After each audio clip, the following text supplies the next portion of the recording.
Mga kapuso, noong nakaraang linggo, inilatag na ng Transition Committee ni incoming President Rodrigo Duterte ang kanyang 8-point economic agenda. At ang pangunahing layunin ni Duterte, ipagpatuloy ang nasimula ng administrasyon ni Pangulong Noynoy Aquino. Ano naman kaya ang pananaw ng mga negosyante at mga nasa sektor ng komersyo sa 8-point agenda na ito? Makakasama po natin ngayong umaga si Ginoong Donald D., ang Honorary Chairman at Chief Operating Officer ng Philippine Chamber of Commerce and Industry Incorporated o PCCI. Good morning po, sir. Good morning.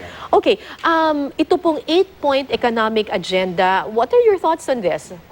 You know, kami, since 3 months ago, nakumpisa na kami to prepare a recommended direction Okay. for whoever will win.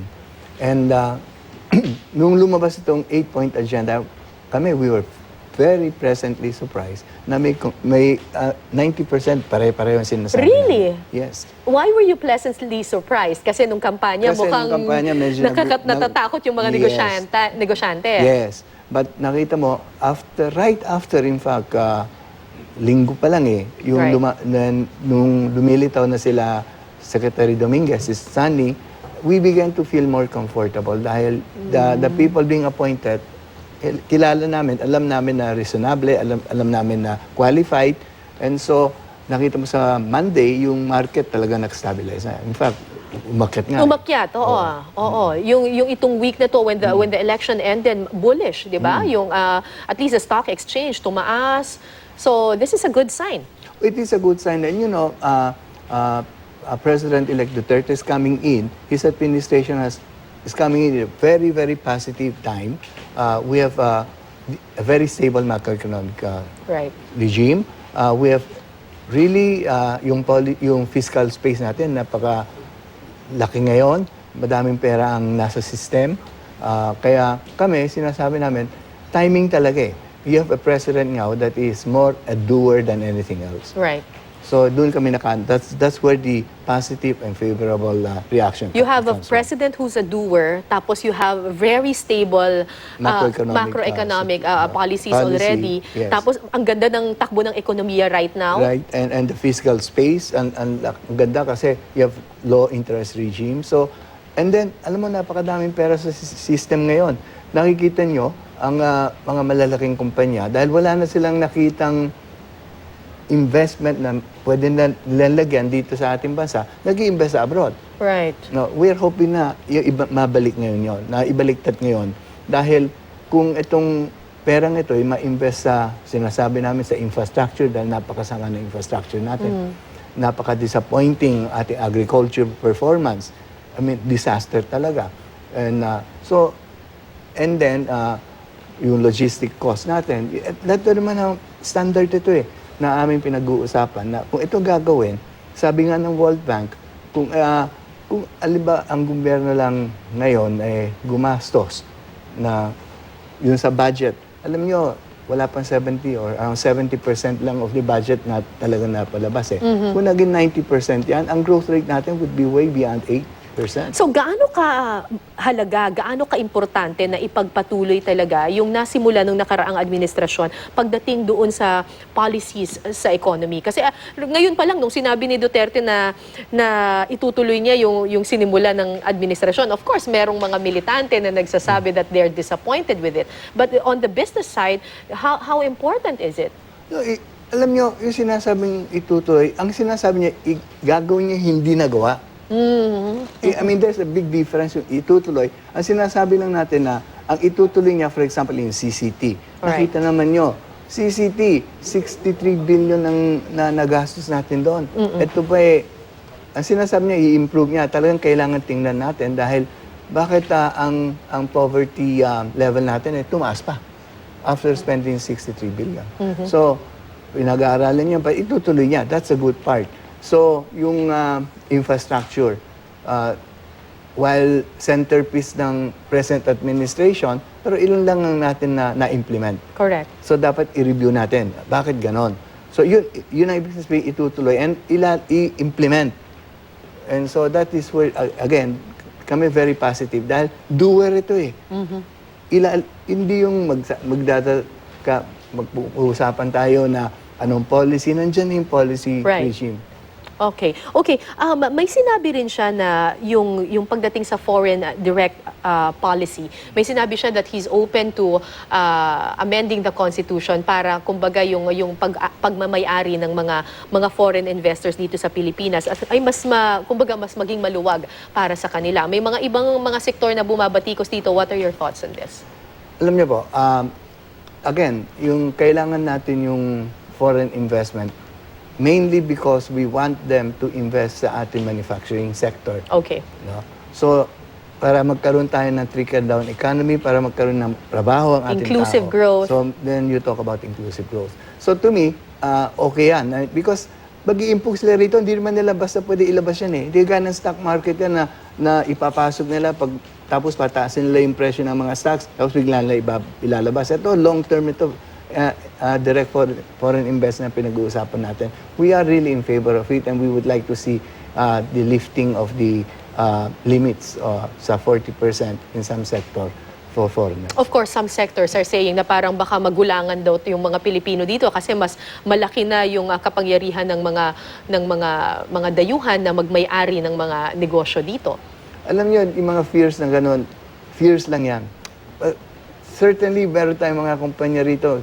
In fact, mga conglomerates natin dito, kaya lumawag, hindi naman nila kailangan yung foreign investment. Pero yung SMEs, kailangan natin ng foreign investors not only for the money, but really for the technology transfer. And in other countries, ganun ba yung hatian? 30? Kasi sabi ni Duterte, he's open to a 30-70 na ownership, tapos pabor doon sa foreign investor. In other countries, ginagawa rin ba ito? Wala akong negative list ang foreign countries eh. 100% pwede eh. So, walang ano yun eh. So it's about time na i-open up din natin talaga. Oo. And you know, yung sinasabi ni Presidente Duterte na 70-30, that is tantamount to 100%. I mean, let's face it, kasi 70% is full control of the investments. So, I mean, we are very supportive of that. You're very supportive of it.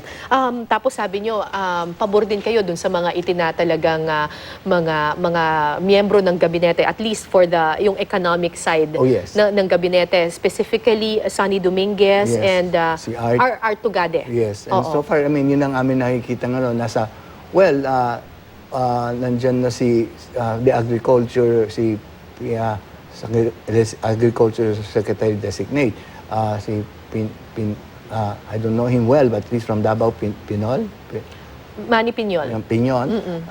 We hope, dito, we are really hopeful dito dahil, to say the least, we're very disappointed at the way the Department of Agriculture was run.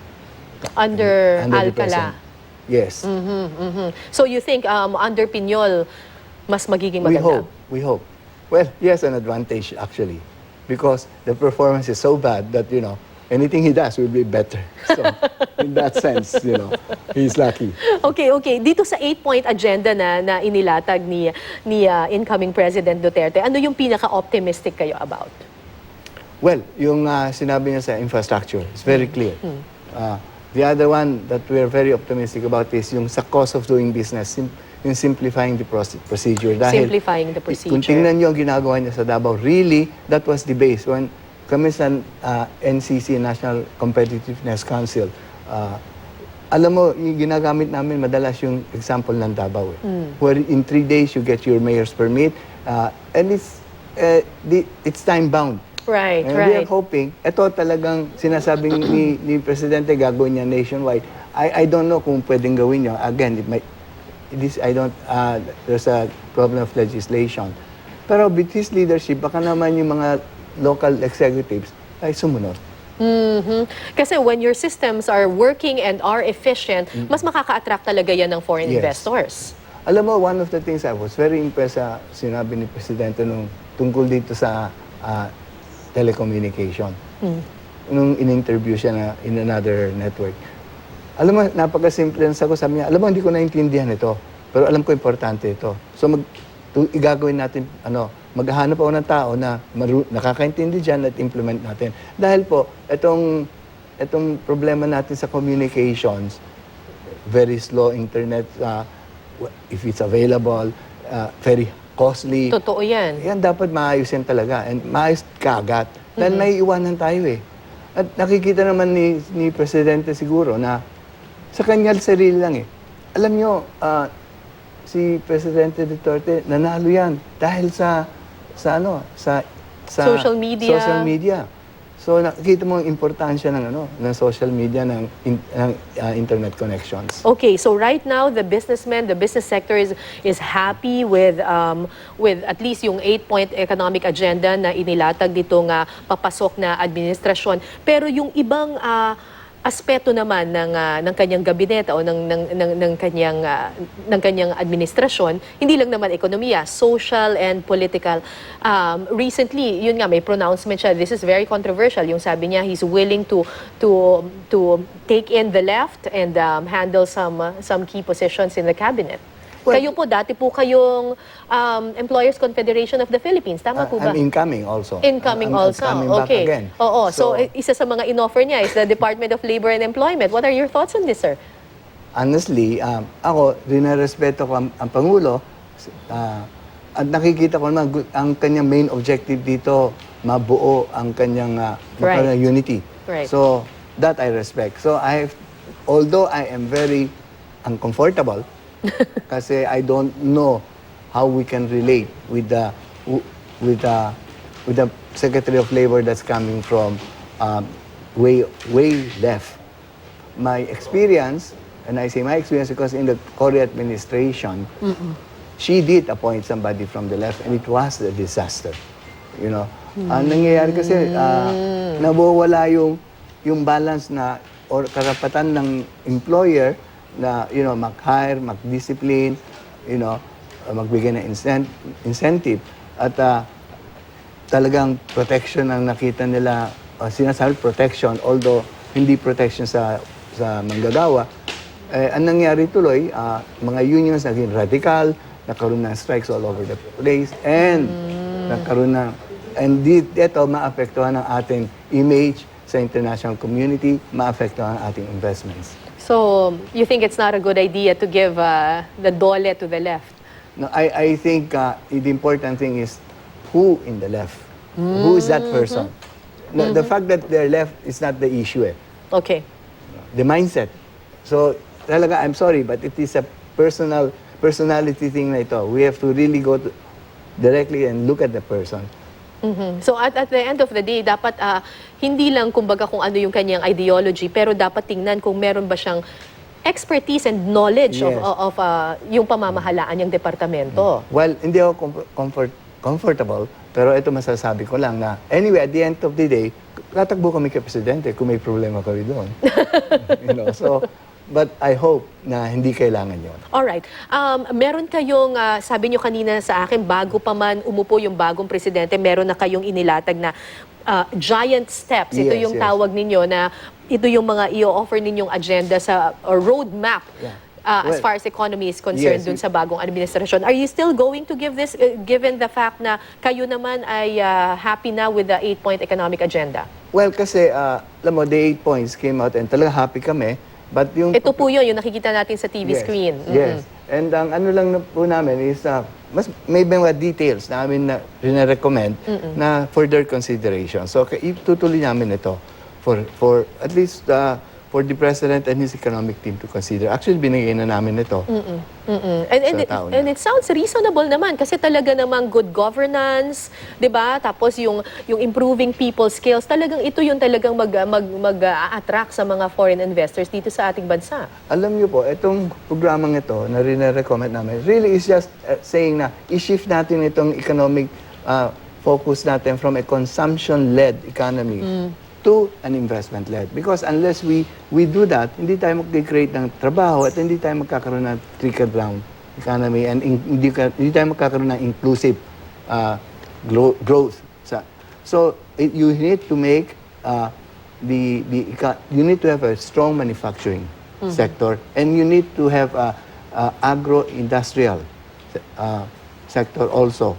Nangyayari ngayon, for example, ang agriculture natin, ang fruits natin, we are trying to export it fresh. We can add value by processing it. Okay.